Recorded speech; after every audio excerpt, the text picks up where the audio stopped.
Good evening and welcome to the September 8th, 2022 Finance and Facilities Committee meeting of the School District of Haverford Township.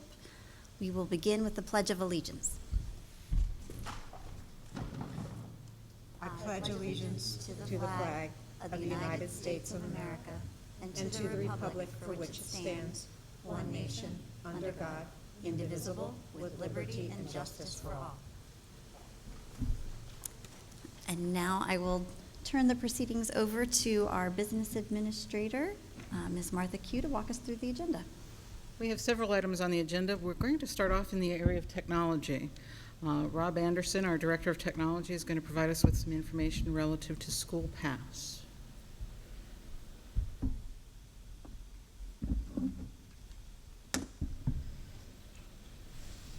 Good evening.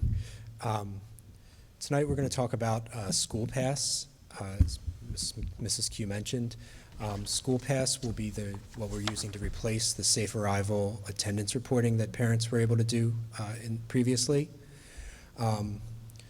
So it's basically going to handle when your child's sick. You can go into the app, choose the day, choose the child, and say that they're sick or whatever other reason you would have that they'd be absent. School Pass as a whole has a host of other products that we're looking at as well, but predominantly right now our concern is attendance reporting for parents, as well as late arrivals to the high school and middle school. So just to start off, kind of a compare and contrast between School Pass and Safe Arrival. Both of them have an app that parents can report their absences through. The big plus to the district is that School Pass deals directly with Power School, so the information that parents put in goes directly into Power School. Previously with Safe Arrival, there was a process that had to be started to have that data transfer between the two systems. Additionally, School Pass provides the ability for us to have alerts go to any parents or guardians that have custody whenever an absence is reported or attendance is reported through the School Pass system. So just kind of a start off with the timeline that we're at now. Tonight we're presenting to you guys. We're hoping for to have this on the agenda for the full board meeting on the 15th to approve and move forward with the project. We would send the purchase order off. They have some hardware for the late arrival piece for the high school and middle school that would need to be ordered. And then we would have a kickoff call with them on September 19th to kind of get the whole project rolling. Just to give an overview of the costs, we would be using them. We would be initially committing to 3 years with them. Like I mentioned, it would be attendance reporting for parents for all 7 of our schools. Additionally, it's called visitor and student management for the high school and middle school. We would mostly be using that piece for students that arrive late to school. I don't know if anybody's noticed from time to time last year there was a few kids in the line at the high school, and the one clerk would handle those lates coming in and giving them the pass to class. This would allow us to have 3 stations where they could kind of check themselves in and get their pass and get to class quicker. And we would look to do the same with 2 stations at the middle school as well. And then the first year there's some hardware from School Pass as well as some iPads. All their software for us just runs off iPads for those check-in stations for the students. As far as the initial project goes, year 2 would just be renewing the attendance app and then the late arrival piece for the middle school and high school, and then same for the 3rd year. As I mentioned, some of the other products that they have, they do a visitor management that's similar to what we use as Raptor now. We'd want to see how the visitor management goes with the high school, but the hope would be to transition to them as our visitor management in future years and kind of bring all of that information into one system instead of multiple systems. And then the implementation timeline. So as I mentioned, we would have our kickoff call on September 19th. We would start implementation and training through September and October. October 13th, we would communicate with families about with how-tos and videos about how to use the system and that it was going to come into play the following week. And then we would go live with all 7 of our schools for attendance reporting for parents on October 17th. And then, as I mentioned, the late arrivals for the high school and middle school, we would roll out a week later just to give us some time to get the attendance reporting for all the schools up first, and then add the other piece on after that. Just to give a quick view of kind of what the app looks like, it's pretty simple. As I mentioned, you would pick a date, and then you would automatically see the students that you have attendance reporting capabilities for. You would choose which or both of your students that are going to be out and the reason that they'd be out. And then, as I mentioned, once that's submitted, it would go directly into Power School as an excused absence if it was a sick or whatever other reason you had.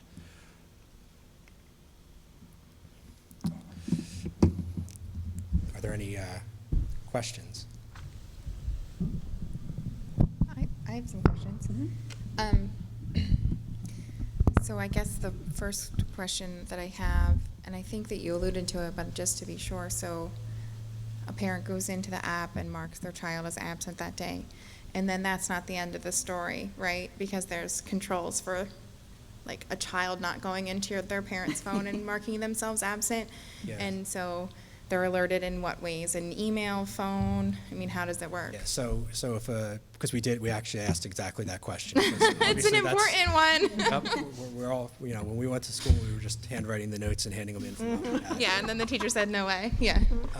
No, it's, once the absence goes in, any parent that has custody marked in Power School, so in Power School, there's the contact fields and field that marks them as custody. Anybody who's marked with custody will receive an email alert that says, Johnny has been submitted as sick for the day. And if mom and dad know that Johnny's not sick, then they can have that discussion with him at that time. Okay. And then I guess my other question is, so it's primarily an app, right? And so I would go into my Play Store and I would download the app. If someone either is not willing to do that or does not do that, is there like an online platform that they can use, or they can use on the computer, or would they just like use their phone and call in that circumstance, or how does it work? So, I mean, at least historically, we've always maintained the ability for them to send in a physical note. If they don't want to do anything with a computer at all, they can send a note in with their kid the next day that or their student the next day that they're at school. That would remain to be an option for our families that just aren't interested in doing anything with technology. In the gap between Safe Arrival and School Pass, we've created attendance emails for all of our schools that people can email attendance in. So if they're just not savvy with an app or not interested in it, my understanding is that would maintain as an option that we have had through Safe Arrival as well, for them to email in absences. And then this would just be, I mean, it would probably be the quickest way is to go into the app and submit it. But there would remain those other two options for families that aren't interested in using the app. Okay, thank you. My question, you may have said this and I missed it. So I don't remember as a parent receiving anything for Safe Arrival this year. So is it not being used at all? Correct. So we have a month and a half where we'll just have to do old school hand notes and other things. Okay. Yeah, and that was, I believe it was in, Ms. Deacon put in the last Haverford Happenings, the 7 email addresses for the 7 schools. That's kind of, like I said, our placeholder in between the two systems. I had a question about about the kiosks. You said at high school and middle school, the students will so for those cases, right now, students would go up, get a handwritten note, and then go to class. Now they would go to these kiosks, mark themselves in. Would they then, I mean, first of all, have you seen the kiosks? They're pretty straightforward is it screen kind of a thing? Yeah, so the kiosks have a couple of options for them to find. They can look themselves up in the system. They can also, we have the ability for them to have a QR code on their device that they can scan at the device at the kiosk to go through. And will they get like a printed out note, or they'll just like go through, or just go through the system? No, so once they scan in and check in late, there's one of the pieces of hardware is a thermal printer that'll print an actual late pass that they'll take to class and hand to their teacher. Great. Okay. How does this, sorry, were you going to say, how does this compare price-wise to Safe Arrival?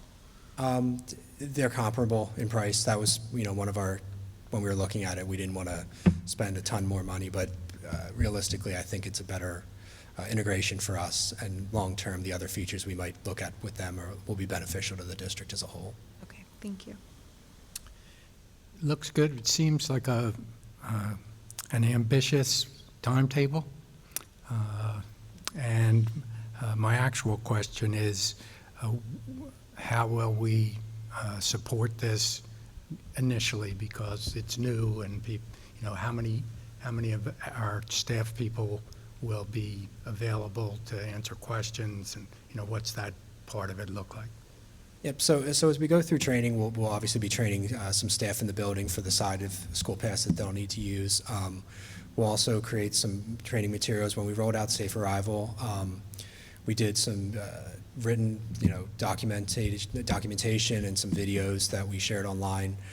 The one big plus that we have now that we didn't have at the time that we were rolling out Safe Arrival is we have our help desk that parents are already comfortable emailing with device issues and things like that. So we'll make sure our tech staff's up to speed on School Pass and how to kind of help them, walk them through some of this stuff. So at that point, we really would have the entirety of the tech department able to handle some of those questions. But hopefully our training materials up front would help to mitigate and alleviate some of those issues. And do you envision rolling this out district-wide all at that same time frame, or would you break it into pieces? At least initially, our discussions with them has not been that they recommend breaking it into smaller schools or anything like that.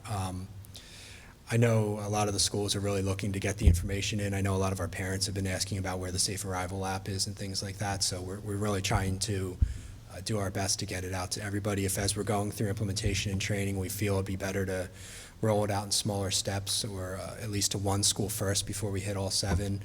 We may ask to do that at the time, but we don't foresee that being. When we did Safe Arrival, we did all 7 schools at once, and it was just it was honestly a pretty fast adoption from a lot of families, and not a ton of questions, as I recall. It was interesting reading about the rest of the modules, and I was waiting for the part where you barcode the kids, Thanks.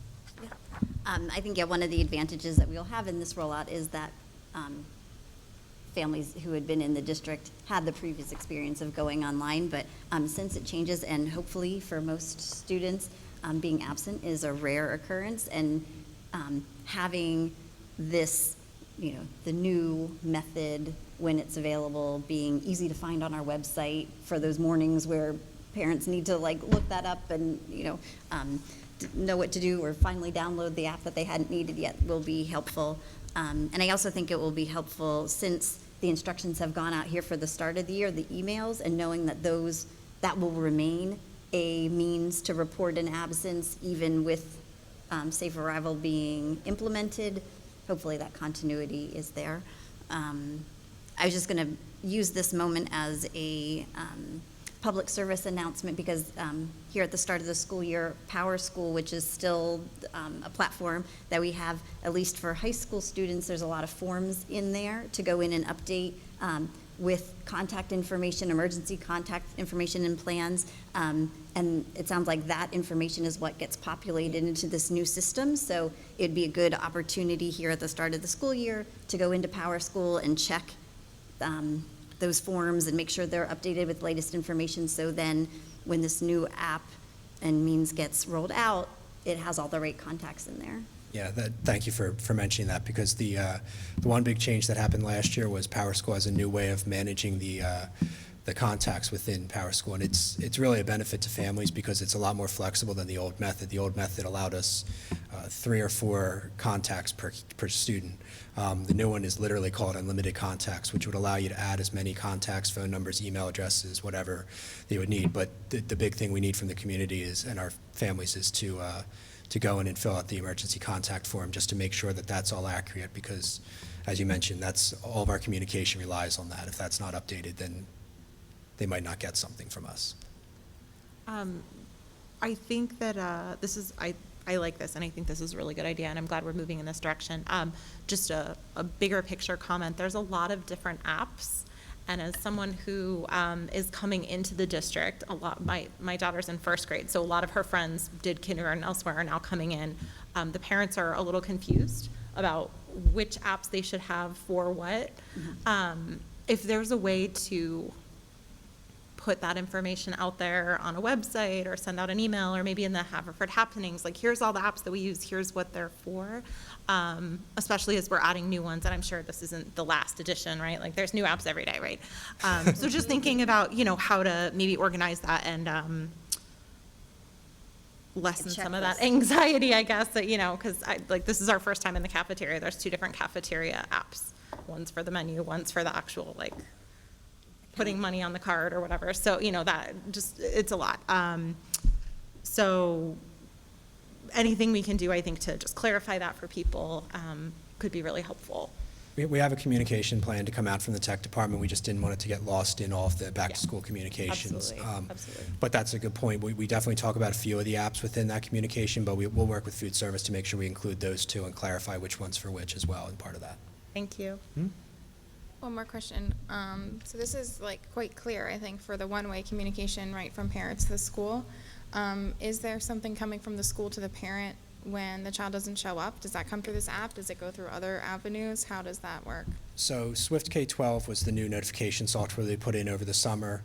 That has the ability to be scheduled, and as of yesterday was scheduled to send a alert to anybody who's marked unexcused. So if, once this is in place, once a parent goes in and says, my kid's going to be sick, they get marked as an excused absence for the day. They're not going to receive a notification that their child didn't show up. But in the case that their child didn't show up and they didn't pre-put it in, even if they knew they were sick, they just didn't email or didn't, they'll get an alert through Swift K-12. I believe it's sending emails and phone calls to say that your child was marked absent from school today and we didn't receive notification prior to that. That's, as I mentioned, that's one of the pluses here, is that the second that the parent puts in their absence, it'll update Power School with them being excused for the day, so they won't receive that notification at that point. Hmm?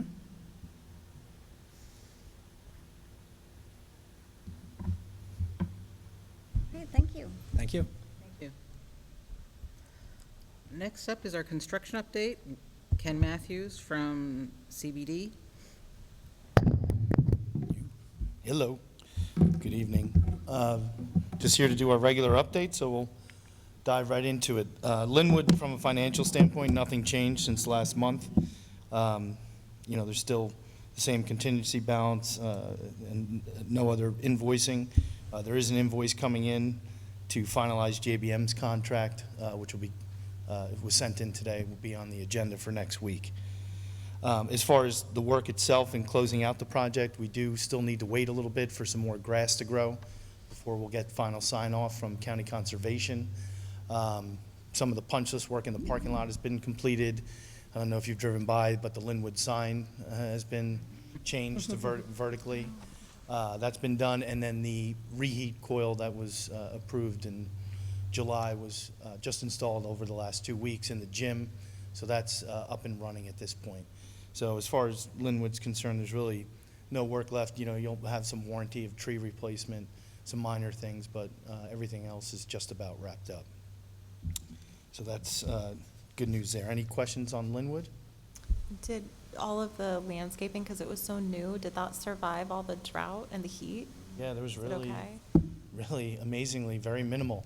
We're That's here at great. the high school, and the pine trees back here, probably 30% of them died, and they're getting replaced under warranty here this month. But Linwood's been in very good shape, even with the drought. That's great, thanks. So that's been good news. I was just going to pass on, I had an opportunity to talk to the principal there before school started and asked how things were, and she said, well, it's still a new school, but she actually thought things were better this year than they were last year when it opened. That, I think all of the finishing touches and, Sure. and all of that have been appreciated, and they got that's to good to start hear. with things in good shape. That's great. I just want to make sure I'm reading the chart right. The project contingency was 3.3 million. The contingency spent 2.45, and then contingency balance 848,000. So is that what's left over from the budget? That's what's left over. Okay, so that was, the So top. then- Oh, I'm sorry, go ahead. No, that's okay. The top of our budget then wasn't reached, right? So we had money left over, and we didn't go over budget. We were a little bit under budget. Correct. Okay. Yes. But then this is money that will be decided, I'm sure, Martha will put towards I'm sure she'll paying find the a debt. place. But I just, just as we're closing out the project, I think it's good to just remind folks that this, came in under budget. Yes. And I would just add that the concept of having a contingency is for that unexpected, just in case, and is prudent budgeting practice. Not all projects are so fortunate to have such a comfortable balance left. So yeah, this shows good management of the project and some good luck, I'm sure, with things. But it shouldn't be viewed as a like, oh, we missed. Like, it was wise to have No, it's- the contingency in there, and we're fortunate to be able to get to this end of the project and have funds left over and that savings that we can deploy into other capital projects. Sure. Well, and, as we say, you don't hire perfect architects and engineers. There's that level. There's always going to be some errors and omissions on plans, and then the unforeseen.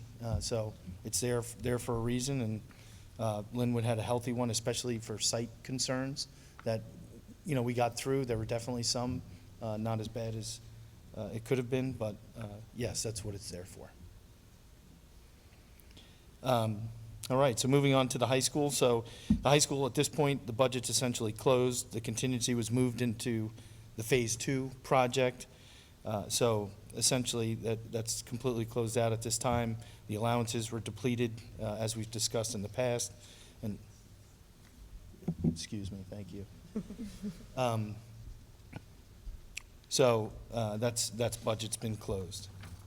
And as I mentioned, there was some warranty work. These trees will be replaced that are dead out back. But other than that, the project essentially closed out.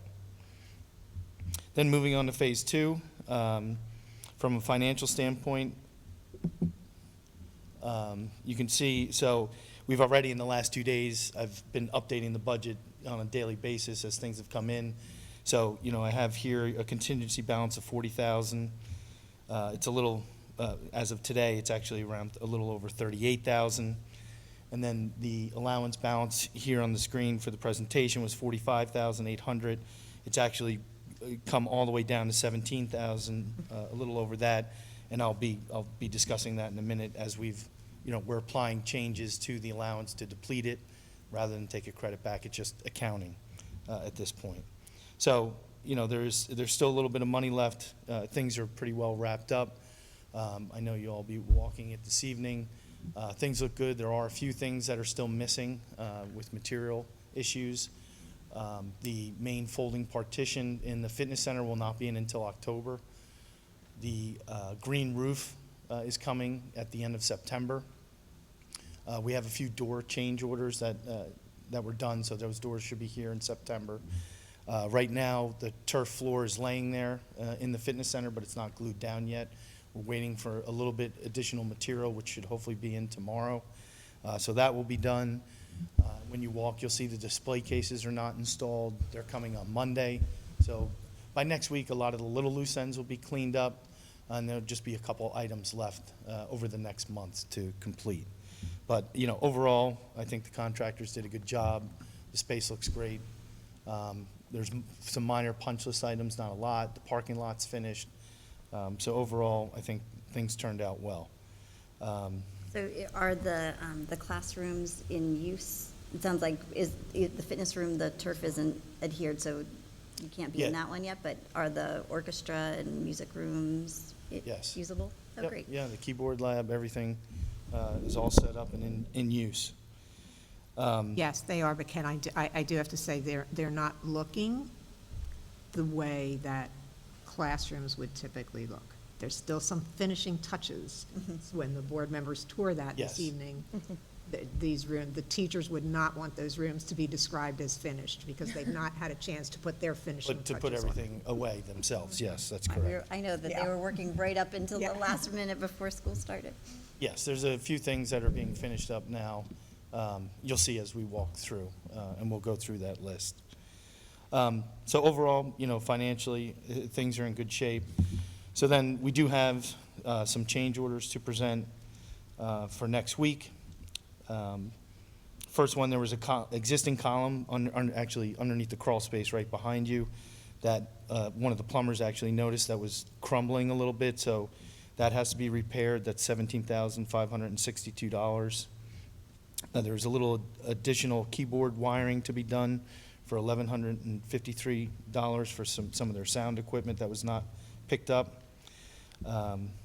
The folding partition that I just discussed, the power on the drawings was shown as single phase. It's a 3-phase motor, so power has to be completely repulled, new circuit, et cetera. That's for $4,975. In the boiler room, the flue was originally supposed to go up through the existing flue, up through the roof. Contractor came up with a much better solution for the flue to go out back. That being said, with some of the changes, there was some additional electrical work needed for $10,489 to wire up some of the fans. However, we're getting a credit back from the mechanical contractor, so they'll essentially wash out. I just don't have that credit change order this evening to present. We have a small change. A sink was upgraded for $1,243 in the one storage room. It was incorrectly specified. In the basement, some of the work that was planned, the heat exchanger was replaced, but for the engineer at that time didn't feel the valve had to be replaced. But in looking at it, it's 25 years old. It really needed to be replaced, especially pulling all this piping apart. Now this was the time to do it. So that's for $4,887. And then lastly, as part of the boiler room work, the boilers were not shown to be integrated with the outside air fan. This is all control wiring, electrical work that needs to be done. So that needs to be added for $12,369. So that's the actual change orders that are formally being presented. Then we have a list of, it's mostly SB Conrad, the general contractor, a number of things that have been done that are changes that will be depleted out of the allowances that are left over. There was about $300,000 of allowances on this project, and there was a good chunk of them left. A lot of it was brick repair work that didn't need to be done, things that were planned for, such as curb restoration. So you can see out back, you essentially have from right over here at the corner, over here, Mill Road back, the whole back parking lot is brand new now, essentially, except for a few spaces. So those allowances were depleted. There was additional curb restoration work, additional asphalt. The loading dock was had real deep rivets, so that was dug up to replace. So you're really going to get, another 20, 25 years out of the parking lot now. So that was probably about $60,000 plus of change orders. Some additional line striping had to be done. Inside the building, the floors were at a level. That's kind of, unknown until you rip everything up. That had to be done. That was another $9,000. There was some additional masonry restoration on the roof. So this whole area by the auditorium, all the cracks, all of that was repaired. So this was some additional work that was needed as required by the consultant while we're there with the manpower and equipment. We had some fireproofing to reapply inside the building, which is difficult to know. There was no allowance for it. So that was $13,495. Some of the existing inlets throughout the back parking lot were in complete disarray. The concrete was crumbling apart, so they were replaced for $6,800. There were some miscellaneous roof repairs with tying into the existing building. That was another $4,400. And some additional demo that was required, not shown on the plans when they came back and started the work. So there's probably, a dozen of these that will go against the allowance. Again, that gets us down to essentially a $17,000 balance at this point, and that should take care of most of them. There was a couple stragglers that for next month we'll present, and that should really close out the cost of the project. There's also some credits they owe us back, which we're negotiating right now for work that wasn't done, especially in the parking lot. So hopefully, we really should by next month be able to close out the financial side of change orders for the project. Anybody have any questions about Phase 2?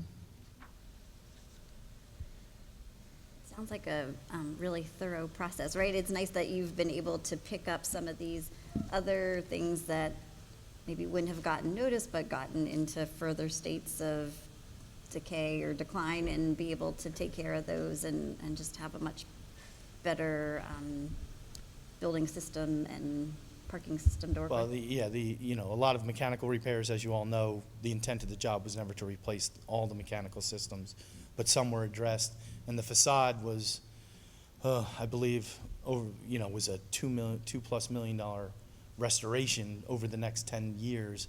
So, we did about a $500,000, a little bit more than that chunk of that, tried to address it, especially in this area where they were working. So it kind of takes care of this section of the building. And then over time, the rest can be done. So couldn't get it all. All right. So moving on to Chatham Park and Coopertown, I'll do the kind of overall budget, and Randon will give a change order update and overall project update. So for Chatham, out of contingency, there's $181,000 left, and the allowance balance is $52,000 at this time. Again, Randy can go through an update on what's going on and with the change orders. And then for Coopertown, again, we have a contingency balance of $231,000 out of the $300,000, and the allowance balance is down to a little over $24,000. So that's all in a good shape. And from a And roofing just project question- standpoint. Sorry, just a question on these. When we're looking at this, again, is the budget for the whole scope of work that's going to stretch into next year and over next Correct. summer, right? So that we're 59% complete is showing the work that's done through the summer, and the remaining funds are for the work. Phase 2 next yeah. summer, yes. Okay. Coopertown's 14 classrooms to do, and Chatham Park is 17 classrooms to do next year. And so the main infrastructure is in, as we've discussed, the chiller is late. That's coming in some point in November. We still have to pin down those exact dates, but of course, the existing window air conditioners will take care of the building this fall, and then there'll be air conditioning complete with the new system up and running for next year. And then as far as the roofing project is concerned, Phase 1 is nearly complete. There's some items left, but it's mostly done. Everything went well with that. They had one very small change order that was approved last month. Or excuse me, this is on the agenda, the change order. Yeah. So they're pretty much wrapping up, and then we'll be asking you formally at next week's board meeting for approval to go out to bid for Phase 2 for next summer. So that would be bid, over the next month or so, so that we can really lock in getting those materials and having them on site in times. So knowing that, you want to just run through the change orders, Randon, and a quick update on? Good evening. I'll go through Chatham Park. So there's a little bit of material that is still due out for some HVAC, which is actually received this week. So they'll be in off hours next week, finishing that up, as well as I think 4 classrooms of countertops are coming in as well. So that'll happen next week.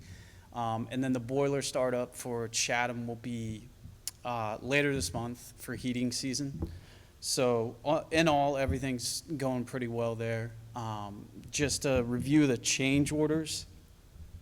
So initially for the hallway drywall ceilings, we were cutting out in certain areas to run piping and then replacing lights with smaller lights. So as part of the contract, the general contractor was just supposed to paint what they were taking out and patch around the lights. We procured a price to just repaint all the corridors so it doesn't show as patching. So that is actually $26,101.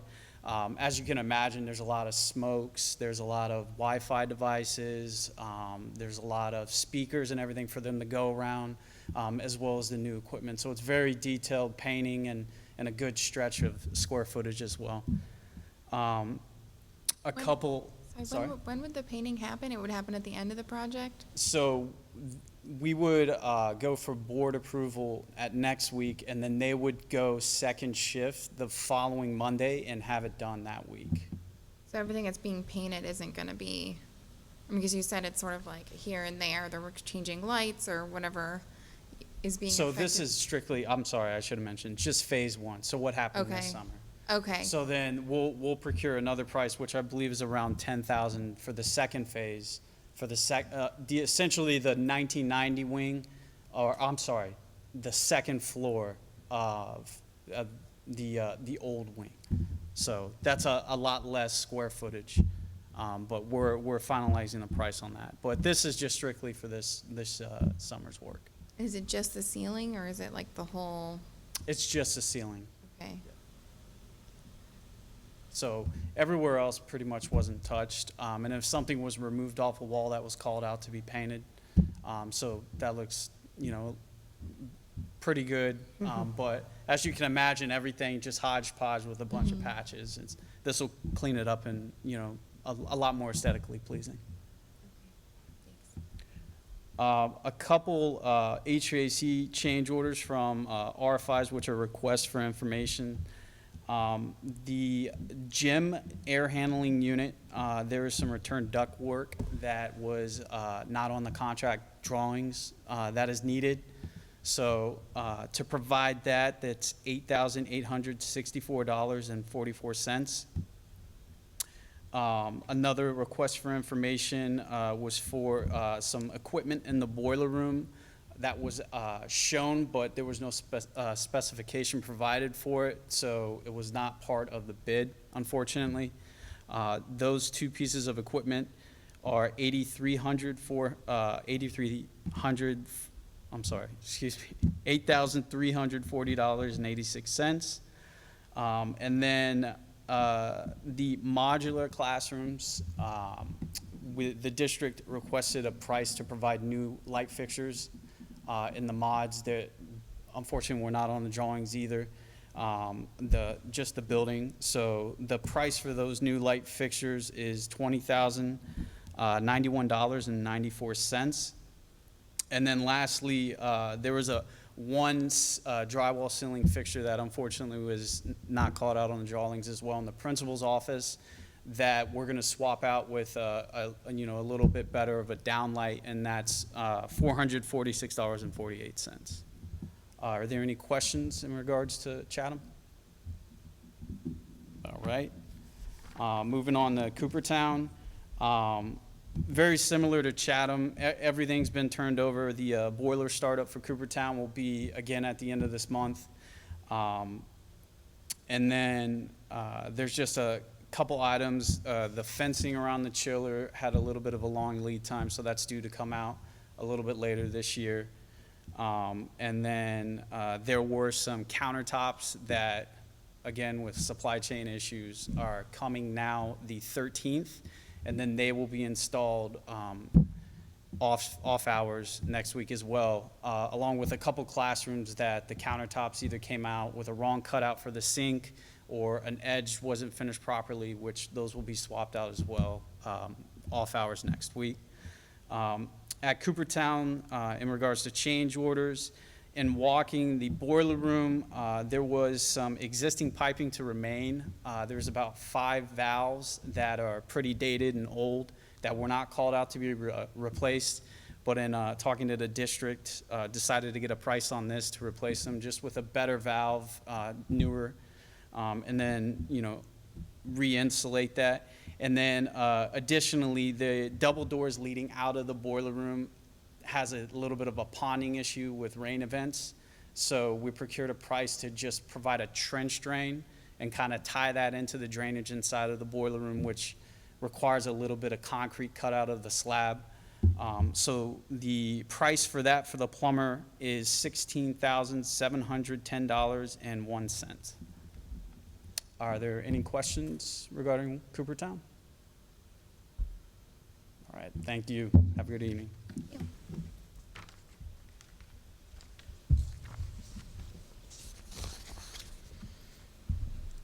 Okay. The next item on the agenda is an update from JR, our Director of Facilities, relative to the middle school HVAC. If you recall, at one of the last meetings, we approved replacing a fan in the chillers as well as the variable frequency drives, and JR has some updates on this. Good evening, how you doing? Yeah, just a little update on the 22nd of August. We lost the second tower fan. And, yeah, and the second VFD.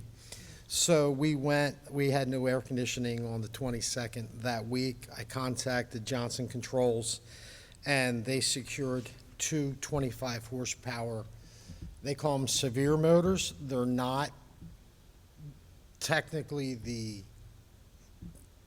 perfect motor for a tower, but they will do the job until the new motors come in.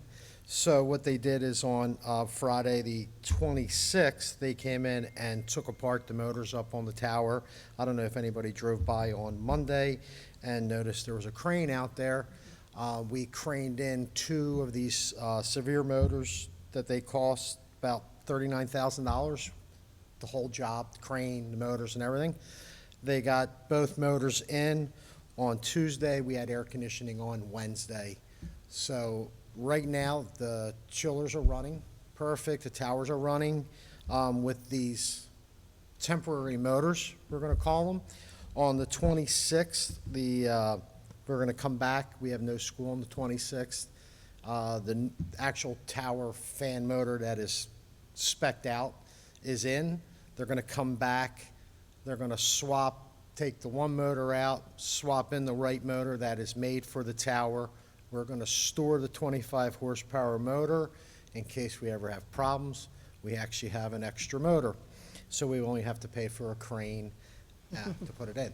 So right now it's running. On the 26th, the other motor's coming in. We'll swap it out. We'll have a spare, and then what we're going to do in the summertime, we will buy because the chiller will be turning off by end of October. Come springtime, we'll order another right motor. I mean, we can still run the towers with that other motor in there, with the good motor. Sorry. And then in the springtime, we'll order the right motor for the other tower. In the summertime, come in, swap that motor out, then we'll have two spares sitting if we have a problem with the towers.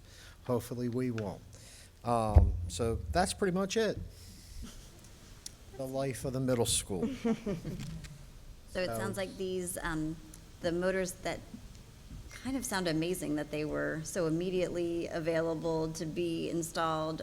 So we will hold on to those as kind of like an insurance policy. Yes. Okay. Yes. So if we ever have problems down the line, we do have spares. And we have approved getting two new motors, but they're on different time frames. Is that you're saying the one Well, is we- coming first and then We the other? ordered the one, that's here. We didn't order two at the first time because the other one was still running. Okay.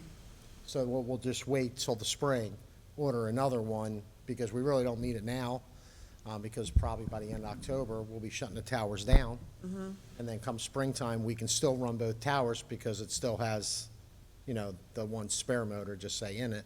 And then we'll swap out the new tower fan motor in, and we're good to go. So those two spare Knock on motors wood. then are those what you call the severe motors? Yes. Okay. Yes. What's the lifespan usually of these motors? I mean, obviously we knew we needed one. We didn't think that we needed two. How long do we think the new ones that we're gonna get this year are gonna last? I can't give you, Okay. the one motor that we took out, the first one, was 3 years old. It's not The a second lot. one that died was put in when Ken did the renovation in 2009. JR, Antoinette's question is similar to the questions that Antoinette's question is similar to the questions that I was asking you when we were first talking about this. I'm not asking you to go into a ton of detail, and if you don't feel comfortable right now, please, I hope you'll say so, and we Go can ahead. come back to the board at a later time. But what you explained to me about the like the power that evening, Yeah. You want me to go through it? is where it clicked and all made sense to You me. want me to go through it? Okay. Oh, and, Not as long as it took for me I'll to make- get. I'll make it Antoinette's up. probably going to get it faster. I'll make it real quick. And I actually draw Dr. Rushi a diagram so she could get it. On Monday evening, we had storms pass through the area. Tuesday mornings when we found the high school down, We found the high school down, and we also found the tower motor down. The high school tripped a 2,000 amp breaker. I've been doing electric for, 30 years? I've never had a 2,000 amp breaker blow in a building. It was tripped. So we reset the trip breaker in the building. The building's fine. My opinion, my assumption is that we took an electrical hit. The high school and the middle school on the same circuit that go to Pico. Pico's line that serves both these buildings. So I think somewhere down the line, we took a Pico hit. We can't prove it. I spoke to Pico. I talked to Provident. It is what it is. I think, because what else would have tripped a 2,000 amp breaker? It had to be in Pico. A line must have got hit somewhere, and the electricity just went. And that's what I think burned out the second motor, in my opinion. I too was surprised something 3 years old would. Right, and I guess my question then is, what sort of warranty do we have on the new ones that if it only lasts 3 years, what? Most motors give you 1 year. 1 year. 1 year. All right. I mean, on all the work in Linwood, we're basically 1 year on a lot of the stuff. 1 year, Okay. especially any electronic components. It should. So that's what I think burned up the second motor in the second VFD. Thank you. No problem. Anything else? Hopefully next time we speak, we'll have a lot of good news. Thank you. Thank you. Thank you. The next gentleman to speak is Jeff Straub. He's from Crabtree, Rohrbaugh. He's here to give us an update on the feasibility study and provide us some information relative to solar.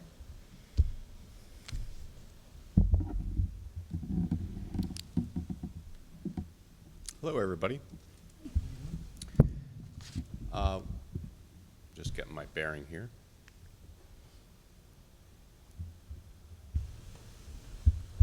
Okay, we have begun the feasibility study looking at the entire district. So tonight, we're really just in the first couple of months of the process. The final study will be completed roughly in the November, December time period. The summer has been, I'd say we're doing a lot of the homework right now. We've been inputting existing conditions, understanding how your buildings are being utilized today. We've received drawings from 20 years worth of over the life of your buildings. But what we want to understand is how the buildings are being utilized today. And that changes sometimes yearly, sometimes every 6 months. So we want to get a snapshot of how the buildings are being utilized right now. We've also completed initial architectural surveys of all the buildings. There's a few, I think the stadium that we still need to go through. The next step will be bringing the engineering teams through the buildings. As well, now that we have the floor plans complete and everybody's back from the summer, we've been navigating summer vacations with everybody, but we will now, especially with Labor Day complete, be sitting down with the principals and starting to talk about the needs at each building, so then we can have conversations with the administration and the board. So tonight we've got a lot of slides here, but some of these, the majority of these are going to go very quickly because really we have floor plans for each of the buildings. So it's more of reference purposes if anybody would have a question, and we'll really focus on a few of the slides within it. We'll talk about the components of a typical study. We'll talk a little bit about the floor plans. We will be developing options for all of you. That's a typical part of a PD study. And then we're going to talk a little bit more about solar panel cost analysis that we've been working on to present to you this evening. So what we have up on the screen is just the components. This is Department of Education requirements that have to be in a feasibility study. So some of this is very generic. General demographics, statistics of a school district, working on your educational program, what are the conditions and the facilities needs of each individual building and then putting cost to that, which will be critical for the school district being able to plan for the next 5, 10 years, really using that as a roadmap of things that need to be addressed. We'll be looking at your energy analysis for each building. We just received this week your energy bills, so that we can now understand what's occurring in each of the buildings. And then, as I mentioned, we'll be looking at construction options, as well as if we would be making modifications to the buildings and options, how's that affect the energy use? And then something that we don't always have in every study, but we are focusing here as a solar analysis for the building. So I'm going to scroll through these, whether sort of understanding how Chatham Park is currently being utilized in the district, Coopertown, Linwood obviously is a brand new building, so there's not going to be as much concerns, but we still want to understand how that building is being utilized right now within the district. Chestnut Wold, and what you'll also notice on each of the pages is we have a sort of a building statistics and also a construction history map. For Chestnut Wold, it's pretty straightforward. The building was in 2006, but this helps us, especially at the middle school, high school, sort of understand how was the building constructed over the years, how were additions put onto the buildings, and sort of just those general facts. We're also working on functional capacity, which is not filled out yet. We'll be working with your staff to understand the true capacity of the buildings based on how they're being used. Manoa, the different levels of the middle school, and then moving to the high school, even including the most recent classroom addition that was added, as well as the fitness and music addition. Yes, sir. If you could go back to the middle school for a second. I just noted, it says 2008. I don't know what the original construction date of that building was, but, the walls, everything but the walls, I guess, was done in 2008, but the building's been there for... Correct, sir, and that's a good point, and we're still updating these. We'll make a point of both giving the original construction as well as then the renovation of the project. Thank you for catching that. And we are definitely in this infancy, sort of starting out phase of really understanding quite a lot of buildings that you have in the district. So if you do see something, definitely point it out, and we'll address that. Okay. The next component is, and we're not going to go into this in great detail, but this is an example, a snapshot from we're creating photo reports as well as analysis of every system in a building, whether it's your parking lots, sidewalks, entries, exterior envelope, brick, roofing, moving inside of the buildings, mechanical, electrical, plumbing systems, finishes throughout the building, sort of itemizing and identifying every component. So high school as an example, you're seeing 2 snapshot pages, but each building will have 10 to upwards of 20 pages really detailing this. And again, we've initially done the architectural component. You'll notice on the screen, part of it's highlighted in yellow. That's just something that we're sort of working out the fine-tuning, as well as adding additional information or a question that we might have for the district.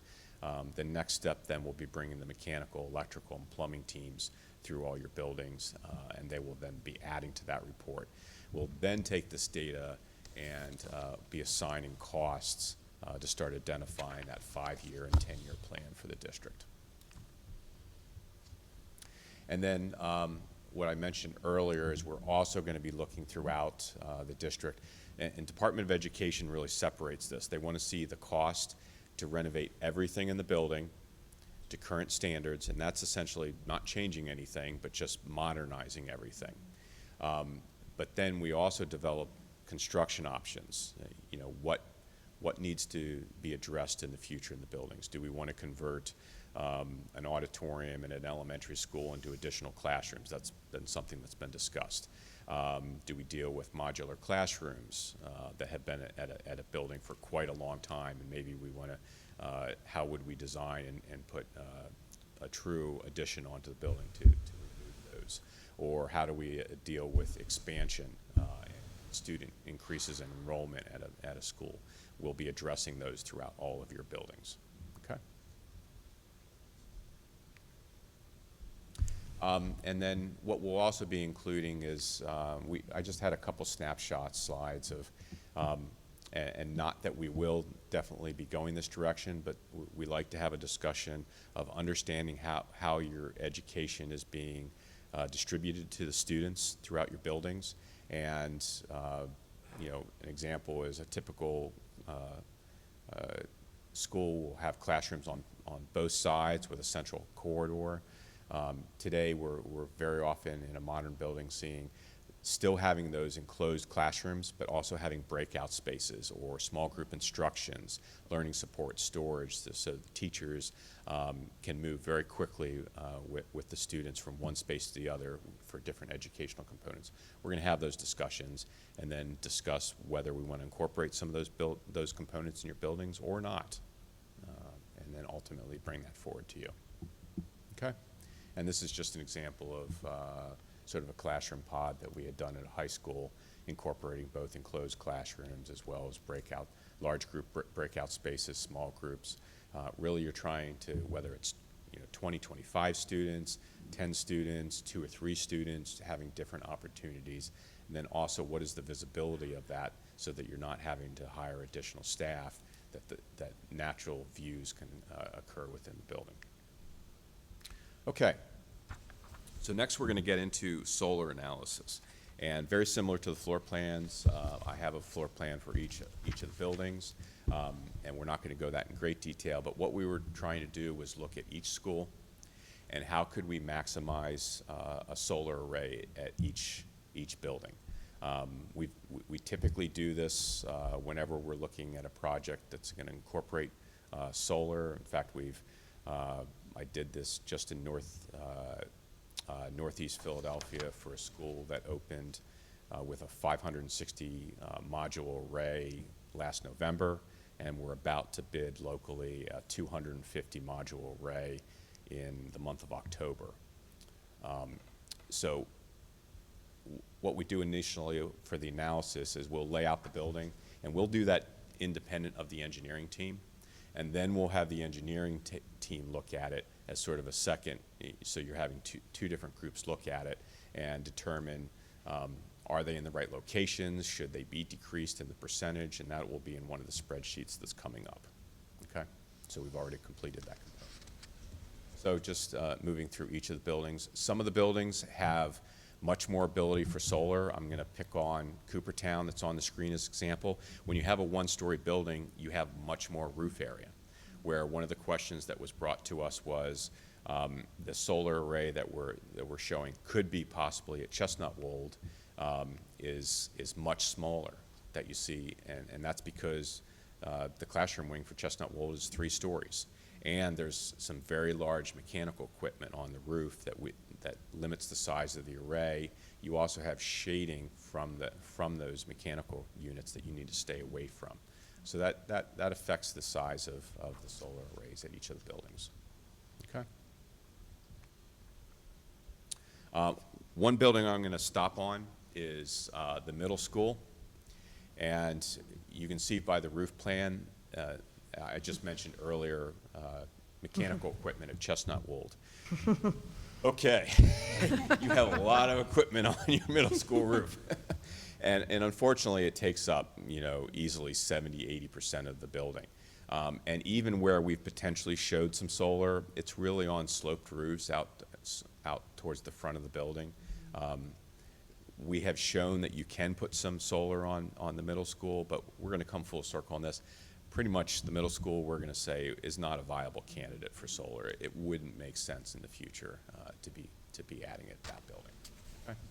And then the high school obviously has quite a large roof area and does have a strong potential in the future. However, and what we're going to get to on probably the last slide is, an example is the roof for the high school is quite old. And that is going to dramatically affect where we would recommend or where we would not recommend solar. Because you really need to plan that if you're going to set a solar array, plan it's going to be sitting there for useful life of an array at least is 25 years. So really you need to plan for a roof that probably has at least a 20-year roof warranty. A 20-year roof warranty, normally a roof's going to last then 25, 30 years. Once, an extra 5 or 10 years once it comes out of warranty. So that's going to be part of our discussion. Just a quick question on the high school. While we Yes, ma'am. have the picture up, Oh, I'll go back. is one of these roofs supposed to be a green roof? Actually, and we did have a photo in the one report. We have stayed off of the green roof. Okay. The new addition that you see sort of up towards the top of the page, we did not put solar on that green roof. Got it. Okay. And I think That and I okay. might have even heard tonight, I guess some of the new addition might be getting a green roof, which is something I did not know. Yeah, that's what I thought on the new wing. Now, we are not, on this, we were going off of aerial photography. We're not even showing the current additions that were just installed. We did fly drones at each of the buildings. However, a few of your buildings, the high school being one of them, we could not fly a drone to see the current roof because it's within a certain distance of an airport. So that's why we had to use Google for that data. Okay. Yeah, as long as you guys are talking to each other and everything's up to date.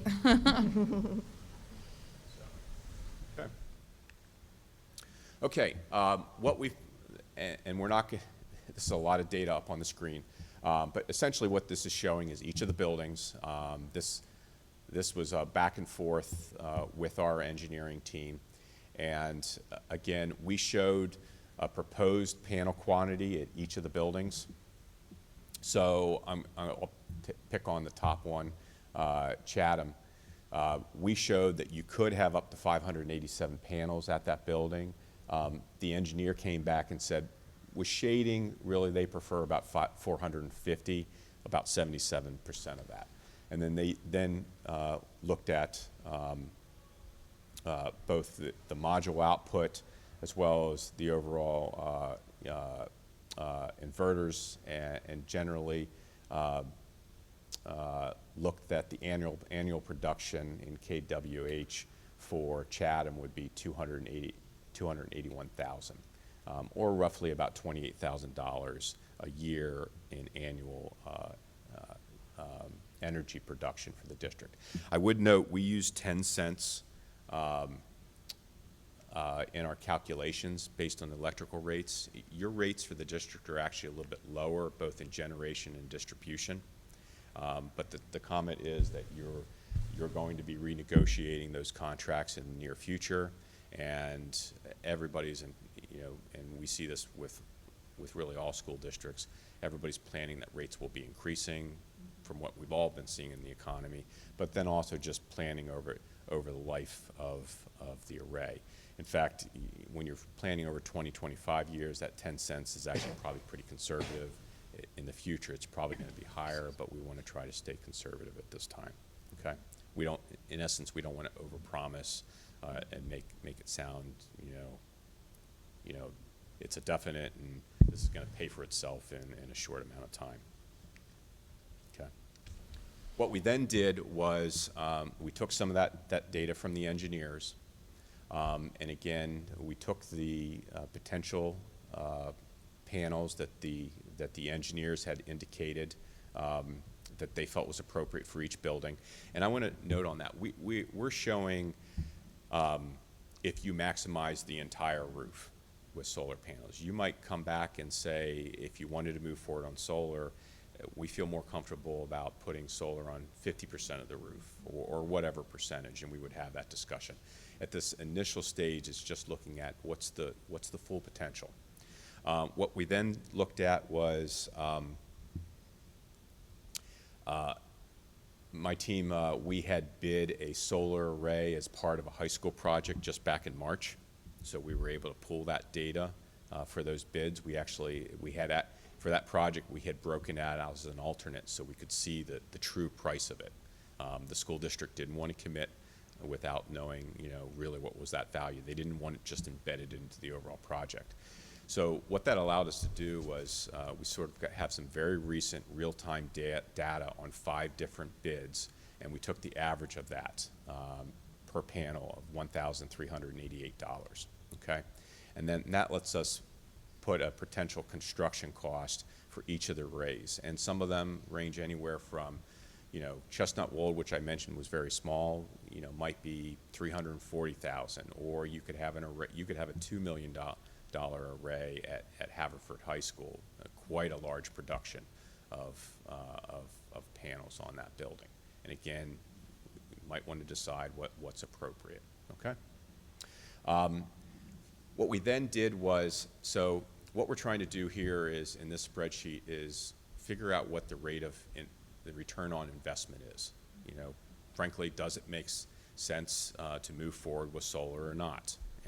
And provide that data to you, okay? So we now have the cost of each of the arrays, essentially your first cost that you have in that third column. What we then started to look at was what would be the cost savings for each of the arrays or the energy production that would come to the school district. And we looked at 2 different categories. One is obviously the energy production of the solar array, okay? And what would be that amount coming to the district each year, either in reduced energy bills or payback if we would be feeding back to the grid. The second is what are called SRECs, solar renewable energy credits. Essentially, throughout the state of Pennsylvania, really most states, utility companies are required to purchase a certain percentage of renewable energies. And how they do that is not necessarily always by producing solar or renewables themselves, but buying that from solar arrays that have been installed. And there is a market in the state of Pennsylvania. Right now, that rate for SRECs is, for each SREC, is $40.50. And I want to warn you, that was much lower a few years ago. The state had passed some legislature that has now forced utility companies to buy within the state of Pennsylvania. They were buying out of state and dropping the rates. Since they've passed that, it has stabilized, and the rates have steadily climbed from roughly about $30 up to $40 in the past few years. And this is just, we pulled the data just in September, the current rates at $40.50, okay? But the caveat on that is not guaranteed. That can fluctuate, okay? So with that, I'll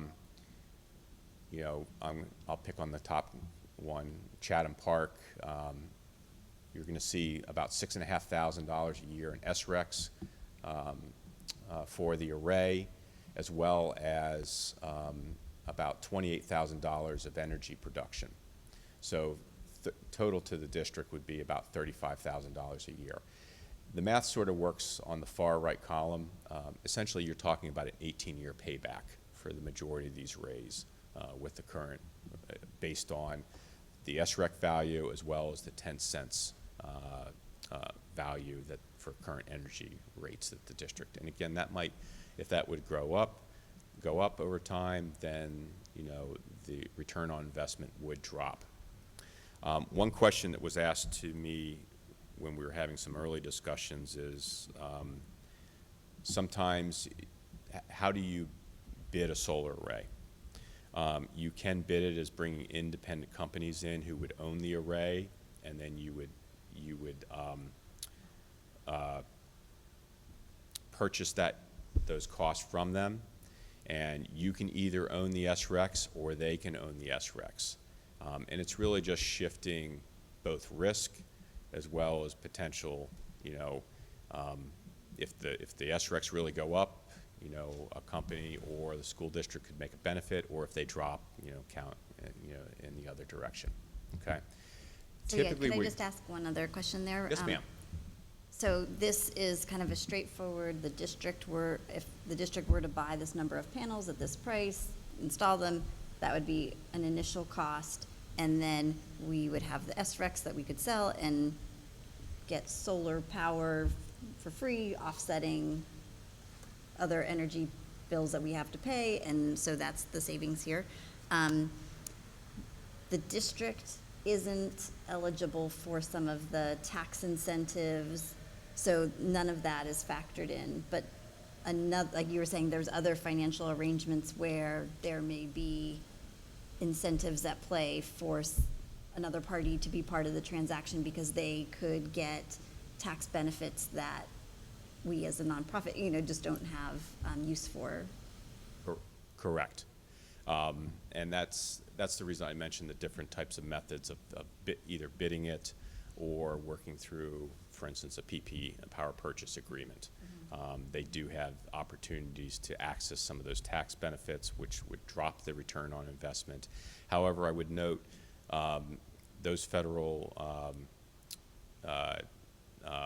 rates have been dropping for those tax credits, so they're not as lucrative as they had been a few years ago. They're still there, but you just need to be aware of that and sort of look at the different directions. So yes, at this time, it's a lot of information just to be throwing at you this evening, so really we were focused on, and the discussion we've had with most districts over the last 5 years is if you can fund the arrays and own them yourselves, it really is gives you the greatest control, and versus potentially being in an agreement with another company, and the challenges that may not occur. It may work very well, but if you can have full control, it's very often the better direction to go.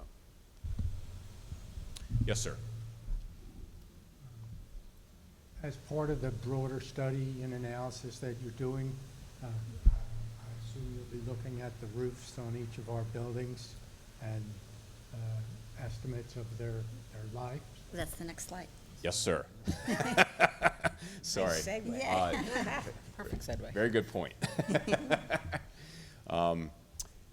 We also had we've had a number of conversations related to your roofs, and you hit it on the mark. I tried to color code this. Obviously green is good, orange or red not so good. But you want to be very careful about where you put roofs, because you don't want to put a solar array on a roof that's going to need to be replaced in 5 years, or you're chasing roof leaks and you're trying to, where is the roof leak underneath the solar panel? And then you're paying not only to fix the leak, but to move solar panels. What we typically recommend is, and very often is, we will bid a project with a new roof, whether a 20-year roof warranty. We might do an alternate for a 30-year roof warranty, especially if a solar panel is going to be on it. And then that's the time that you put a solar array on a roof, a building that has had a roof replacement just in the last few years. And consequently, what we were looking at is obviously Linwood has recently been constructed. You're also already in the planning for Coopertown of both, a small percentage this summer and then the main roof next summer. Those would be two very strong candidates to put solar on at this time, since you're already going that direction. Other buildings, not so much. We've already talked about the middle school, which is highlighted in red. Even if you put a new roof on that building, wouldn't recommend it because of the amount of equipment that's up on that building. But some other buildings, Chestnut Wold, Manoa, you're in a quandary because both of those buildings are already, they're not at the end of their life. You've got 12 or 16 years on those buildings currently, so you still have a good 10, maybe even 15 years life on those roofs. That's where it becomes difficult. You could extend the roofs, you could do a roof coating, things of that nature, but you would have to do that at Chestnut Wold and Manoa. Chatham Park and the high school, we have those highlighted in orange. The roofs are 25 and 22 years. You're probably going to be starting to plan or talk about replacing those roofs in the next JR's 5 over there years. nodding. So, just strategically, if you would want to move forward with solar, the comment would be Coopertown and Linwood are very valid, roofs. Now, we got to talk about the return on investment separately. But at least related to the roof, those two buildings would make sense to potentially put an array on. The other nice advantage is they wouldn't be huge arrays. They're elementary schools. So it would sort of give you an ability to test how is solar, working in the district, instead of committing to, as an example, to the high school right off the bat and putting this huge array on one of your facilities. And then if it goes well at those first either one or two buildings, then maybe, if, say you did an array in the next year or two at those two buildings, if you're planning for roof replacements, whether at Chatham Park or Haverford in say, the next 5 years plus, then that might be the next step that you take after having a few years of seeing, were the arrays a good decision, or not. Question related to the warranties. Yes, ma'am. When we add solar panels onto the roofs, is the warranty affected? Is it void if you add something like that to the roof? I mean, When you bid them together, normally you're not voiding the warranty, and typically that's built in. You're typically putting another cover sheet on the roof, and solar panels on schools are typically what's called self-ballasted, and that means essentially there's what's called a sled that holds the solar panels, and then there's weights on those, for all intents and purposes, concrete blocks that hold them down, for wind on your roofs. The important thing is you're not penetrating the roof continually, creating issues both for leaking as well as warranting. If you have a roof just in the past year with Linwood, that would be a discussion we would want to have. If you move forward on that, we would want to talk to the company that owns the roof warranty right now. And it might just be as simple of, we don't have a problem with you putting a solar array on that building, but we're requiring you to put an additional cover sheet, an additional layer of, say, rubber underneath the entire array that would help extend the warranty and protect the And I think that was application. a question that the board had previously raised when we were looking at Linwood, which, had the new roof on without the solar panels being contemplated at the time, and got some indication from the roofing company and the warranty that it would not Okay. be disturbed. thanks.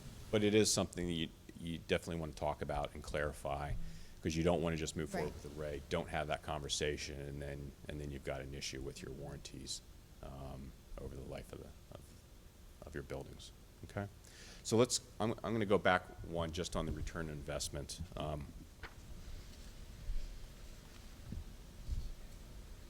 You've got both just nationally people putting solar on residential properties, obviously. I've got solar on my house. I still sometimes wonder if it was a good decision or not, but it's definitely, I learned a lot from it.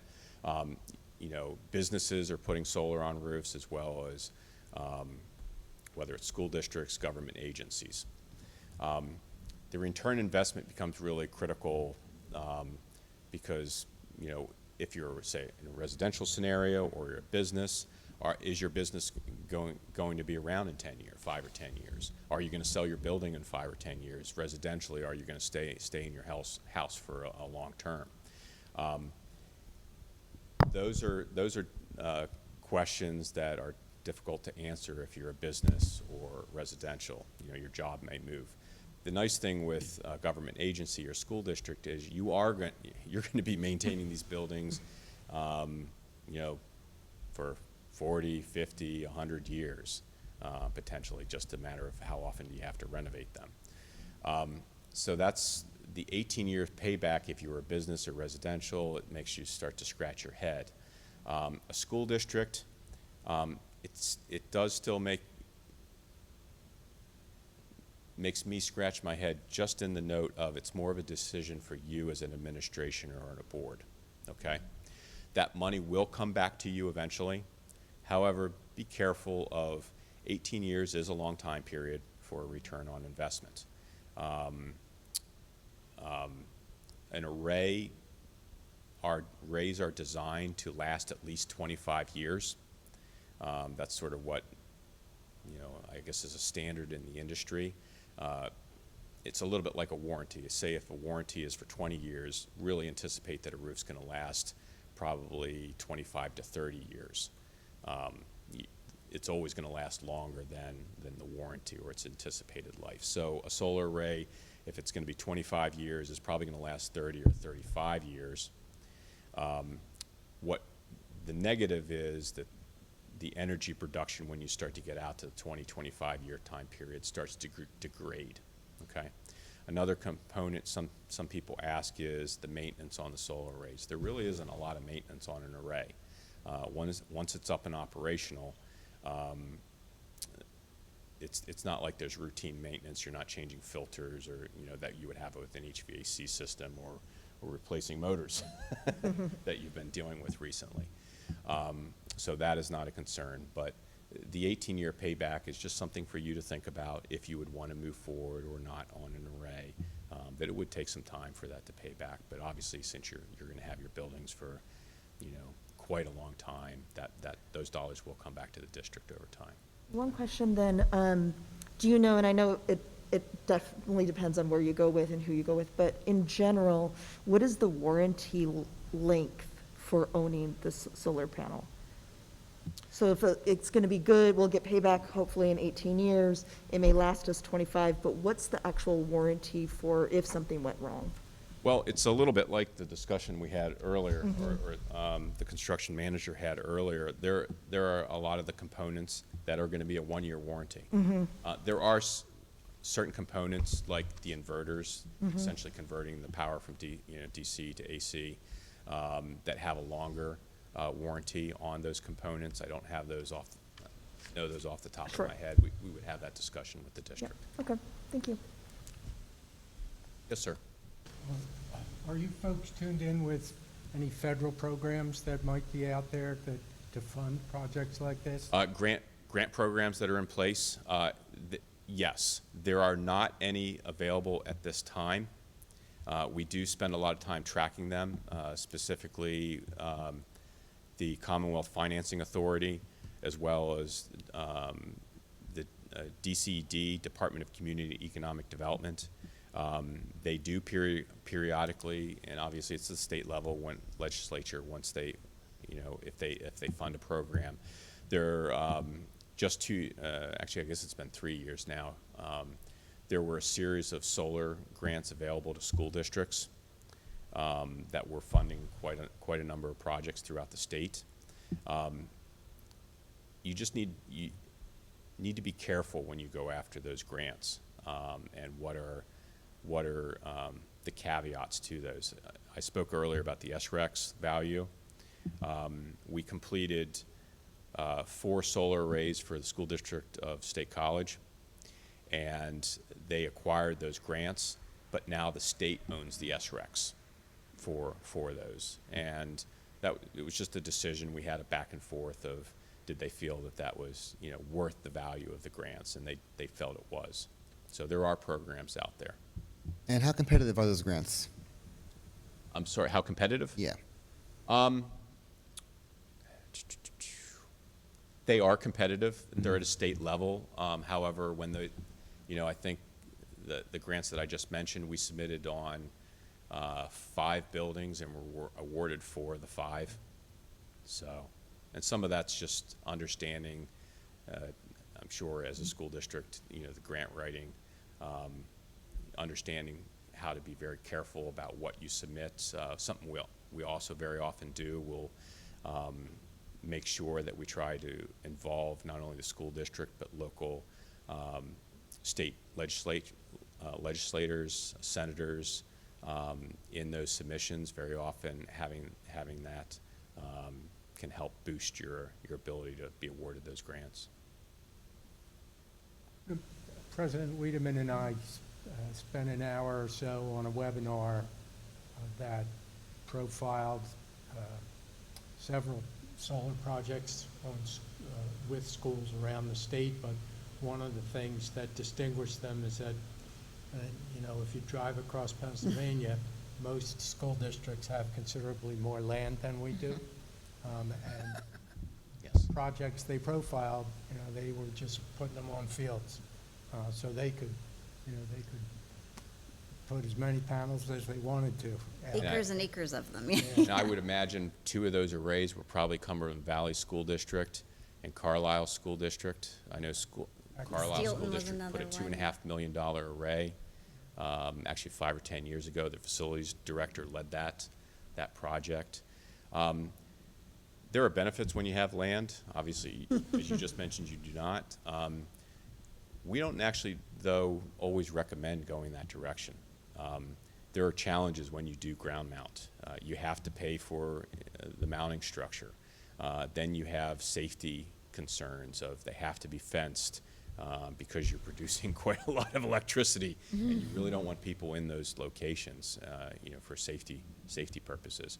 How do you maintain those? It sounds comical, but literally a lot of those arrays that are ground mounted, they'll have alpaca farmers bring in, and that's. Oh, they talked that's about how- that, the synergy with the 4-H programs. Yeah. So I guess coming full circle, not going too deep into that, is if you can put them on roofs, we typically recommend that because just for safety and security, people can't get to them, and frankly, people don't necessarily always know that they're there, which also helps with the safety. So. One other question, just looking at this chart, I finance construction projects, and I'm used to there being some economies of scale or efficiencies, like if based on the roof conditions, Coopertown and Linwood are 2 strong contenders because of the newer roofs. Is there some reason to think that the one that's more than twice the size will give us somehow like more bang for our buck? Like this is all just very linear, even, per panel. And very good point. I think just for sake of sort of disseminating information, that's obviously. Yes, we very often see that, whether we're doing a solar array or you're doing a construction project. I just this summer, very similar to the 2 HVAC projects that you're doing at your elementaries right now. I had a school district that bid for the exact same type of project for 4 elementary schools, and they did that on purpose because they wanted to get that economy of scale. So yes, combining 2 arrays would make sense. It's going to attract more bidders to that and potentially drive down the price.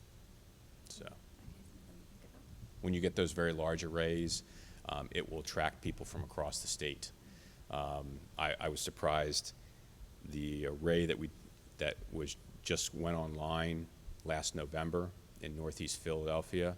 The installer of that is based in Pittsburgh. So people will travel quite a distance if the arrays are large enough. So. I have a question. So we've spoken to a couple different groups now about installing these arrays that they would pay for. We enter into PPA, and we go through some kind of a yearly agreement. Sometimes with the purchase option, sometimes not with purchase option. We were talking about putting out RFPs for those kinds of services. I mean, just to comply with the state law for purchasing and so forth. Are you familiar with putting together those kinds of RFPs and putting them out to bid? We have assisted with that in the past. So. Yeah. So you actually have done RFPs and submitted them and gone through that entire process in Pennsylvania, with schools in Pennsylvania, or not? I'm just curious. Both Pennsylvania and Maryland. So I think our first array that we put on a school was, maybe about 12 years ago, I think. Out of curiosity, how many people or how many organizations bid on those typically? Is it? We've spoken with two. I'm just kind of getting It is more of a select group. That's why, yeah, okay. I don't have that off the top of my head, but, and the one challenge that you do have right now is what we're all running into is no matter what you're bidding on, whether a construction project or a solar array, there's so much work out there, it's hard getting contractors to show up for bids right now. So, but, okay. Any other questions, or went through a lot there? So, okay. Well, we will be back in the future for the other components of the study. So again, we could come full circle on this discussion as well if you would have questions. I know we brought a lot of information to you this evening, so, okay. Thank you. Yeah, we appreciate the sneak peek midway through your work, and look forward to the rest of the report. Okay. Well, thank you. Have a good evening, everybody. You too. Yeah, yeah, and if there are questions as people absorb some of this detail in here, send those in so we can relay them to the consultants. I'm just wondering here, so what would be the next, what would be the next steps then, in if we were to, I mean, obviously, we have the reports here, we've kind of known about Linwood for a while, Coopertown is coming online in the near future. I know we've discussed the possibility of issuing RFPs in the past for Linwood in particular. It sounds like, obviously, you know, Crabtree have done that in the past. What would be the next way to kind of move that to the next step? Would we have to recommend something to the board as a whole, or? Yeah, the process of going to solicit RFPs would require a board vote, right? And to engage services of a consultant to assist us with that process. Yeah, the first step would be engaging a firm to help us with create the RFP. Mm-hmm. That would be the first step. And if you were assuming Crabtree, Rohrbaugh, we'd have to negotiate with them as far as what their service costs would be. Mm-hmm. Do we have to go through, so if we were to use Crabtree to submit an RFP, would we have to go through a board vote, or would that be simply just a? You would need a board vote on approving hiring a firm to prepare the RFP. Like the additional expenditure to. Right, I'm just saying, yeah. but if we were to use Crabtree, would that mean that I mean, they were doing the project already, would that be, would that also? Because it's an addendum to Addendum their to the- initial okay. scope. So that would require an agenda item at the next board meeting? Okay.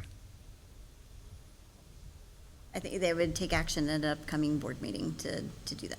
Mhm.